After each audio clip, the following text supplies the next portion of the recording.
రాజన్న సిరిసిల్ల నుండి కామారెడ్డి వెళ్ళే హైవేకి 30 గుంటల భూమి అమ్మకానికి కలదు. ఈ 30 గుంటల భూమిలో 24 గుంటలలో 15,000 కోళ్ళ ఫామ్ వేయడం జరిగినది. మిగతా 6 గుంటలలో ఎర్రచందనం చెట్లు ఉన్నాయి. ఇది సిరిసిల్ల నుండి కామారెడ్డి వెళ్ళే హైవేకు జస్ట్ 300 మీటర్ దూరంలో కలదు.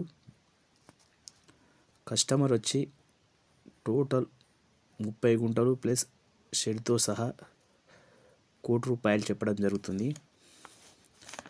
రేట్ వచ్చి నెగోషియబుల్. ఎవరికైనా ఇంట్రెస్ట్ ఉంటే డైరెక్ట్గా లేదా కాల్ ద్వారా లేదా వాట్సాప్ ద్వారా నన్ను సంప్రదించండి.